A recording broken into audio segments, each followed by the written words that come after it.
Hai, welcome to my video. Saya Arnet Sundrianto. Dan selama beberapa menit ke depan, kita akan membahas tentang pendidikan jasmani dan kesehatan. So, don't skip this video. Apa kabar kalian semua yang ada di rumah hari ini? Semoga dalam keadaan sehat dan juga bugar. Video kali ini lebih kepada pengenalan kembali apa itu pendidikan jasmani dan kesehatan. Soalnya kebanyakan di luar sana, banyak teman-teman yang hanya bilang, "Oi, waktu ini pelajaran olahraga loh."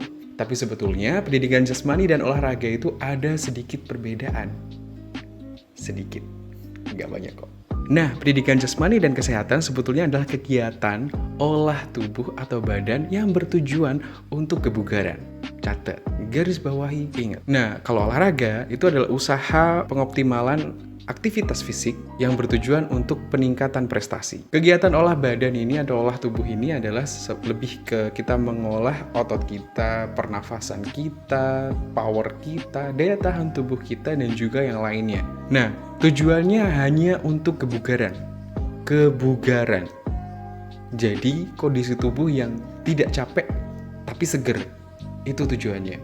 Nah, supaya kita tahu titik kebugaran kita itu seperti apa, lalu kebugaran jasmani itu yang bagaimana? Yang perlu kalian tahu adalah satu, kalian harus mengenali kondisi tubuh kalian. Yang pertama itu dulu, kenali kondisi tubuh kalian. Maksudnya mengenali kondisi tubuh kalian adalah kalian harus tahu tubuh kalian itu mempunyai riwayat sakit apa, atau kalian punya sesak nafas mungkin, atau kalian tidak bisa untuk melakukan lari jarak jauh. Setiap orang mempunyai kondisi tubuh yang berbeda.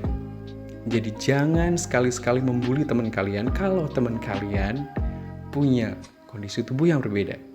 Setiap orang berbeda. Setelah kalian memahami kondisi tubuh kalian seperti apa, pilih aktivitas kebugaran yang sesuai dengan kondisi tubuh kalian. Contohnya kalau saya contohin sesak nafas ya. Kalau sesak nafas ya kalian harus perbanyak berenang. Setelah mengenali kondisi tubuh kalian, lalu kalian memilih untuk melakukan aktivitas yang mana, yang ketiga adalah tempat dan waktu. Kalau kalian ingin melakukan kebugaran jasmani, kalian harus tahu tempatnya ada di mana. Jangan di tempat pinggir jalan yang polusinya terlalu kencang. Jadi kalian kalau milih untuk sekedar jogging itu nggak ada cabang olahraganya sebetulnya. Jogging itu hanya untuk kebugaran jasmani aja. Kalian harus tahu, kalian harus jogging di mana. Jangan jogging di tempat yang ramai, banyak polusi, dan itu malah menimbulkan hal-hal yang tidak diinginkan nantinya. Setelah kalian memilih tempat, kalian harus memilih waktu. Banyak sekarang orang yang tidak tahu waktu yang tepat untuk olahraga dengan alasan kesibukan. Atau teman-teman sibuk sekolah, akhirnya kalian ikut naik run. Itulah pokoknya jogging malam-malam itu loh. Terus kalian milih hal itu untuk keputusan terakhir lah, aku nggak bisa jogging pagi-pagi, yaudah aku jogging malam-malam. Iya, banyak sekali gaya hidup atau ikut-ikutan orang, tapi kita nggak tahu kita harus seperti apa, dan kita tidak memperluas pengetahuan kita. Kalau kalian pengen jogging ya harus pagi atau sore lah. Sore itu sudah sangat tidak dianjurkan sebetulnya. Kalau kalian memaksakan sore ya sudah sore sudah, jangan malam. Malam itu adalah masa di mana tumbuhan mengeluarkan CO2, karbon dioksida. Jadi kurang sehat juga kalau kalian olahraga yang perlu oksigen banyak tapi kalian malah menghirup karbon dioksida dari lingkungan sekitar.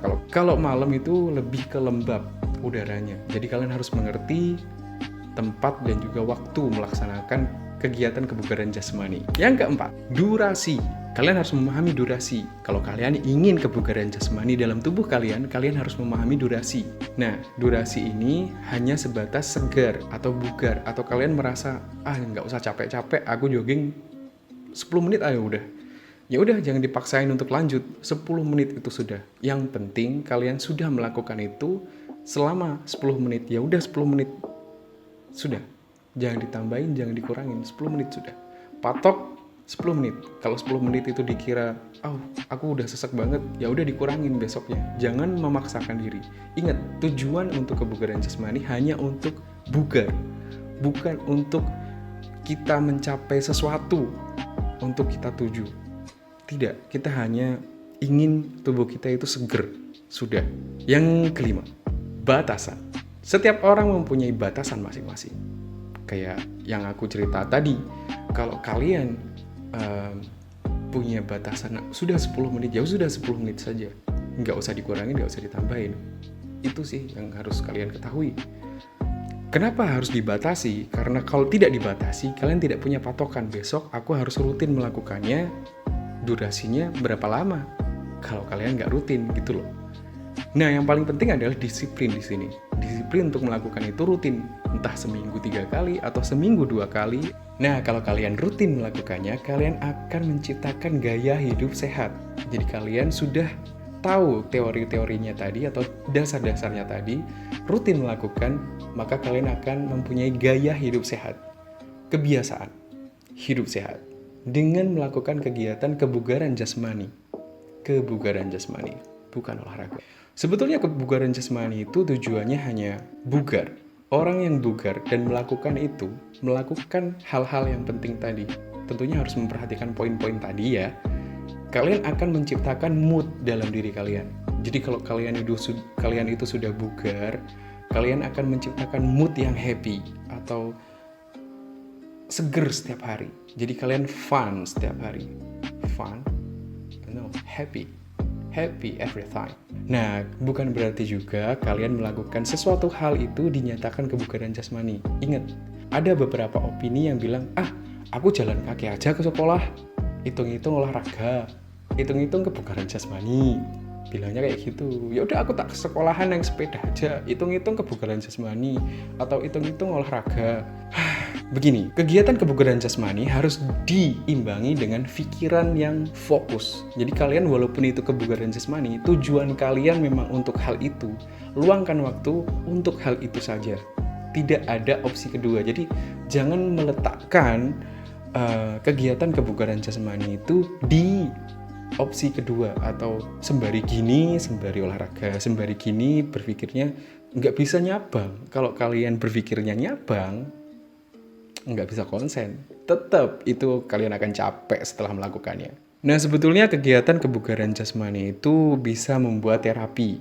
Contohnya ketika kalian mengalami flu, kalian bisa melakukan jogging di pagi hari di bawah sinar mentari yang penuh dengan vitamin D dan berkeringat. Itu akan membuat penyembuhan flu semakin cepat. Ada lagi ketika kalian sesak nafas, kalian bisa melakukan berenang. Bukan berenang yang harus nyelam gitu nggak. Kalian bisa melakukan teknik pernafasan yang cetek aja kolam renangnya. Untuk mengurangi sesak nafasnya, kalian bisa bernafas dalam air lalu timbul lagi.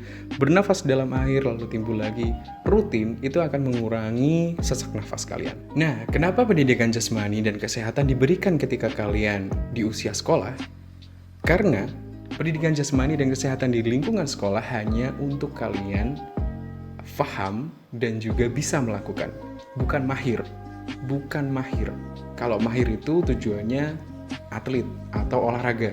Kalau pendidikan jasmani dan kesehatan membuat kalian paham tentang teknik dasarnya dan juga tahu serta terampil untuk melakukannya. Bisa melakukannya. Sekedar itu.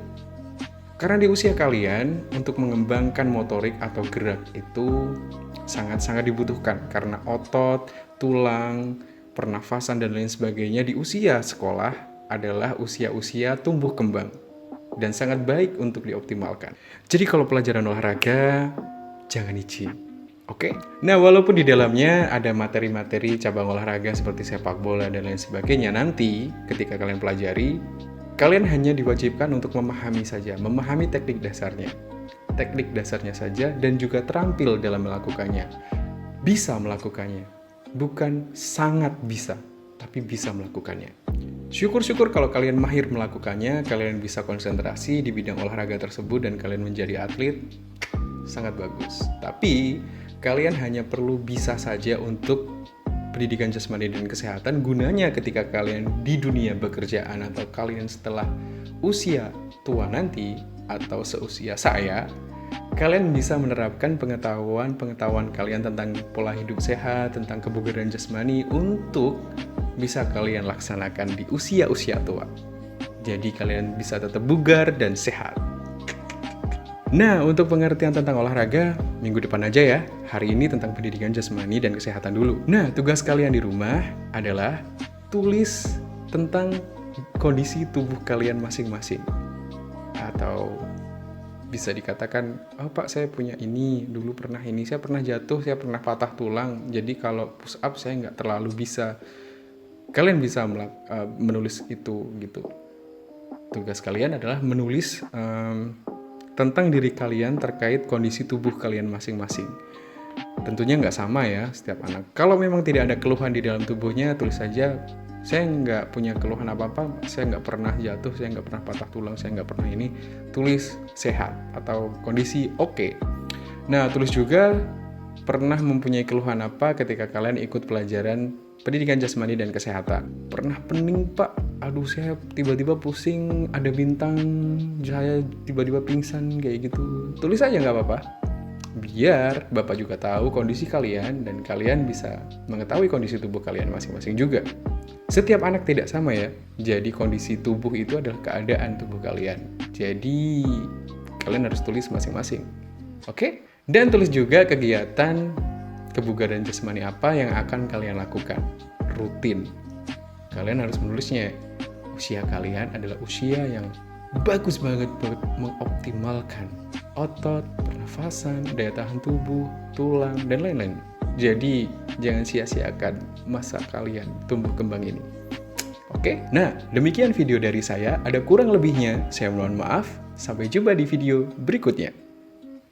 Salam sehat dan bugar selalu.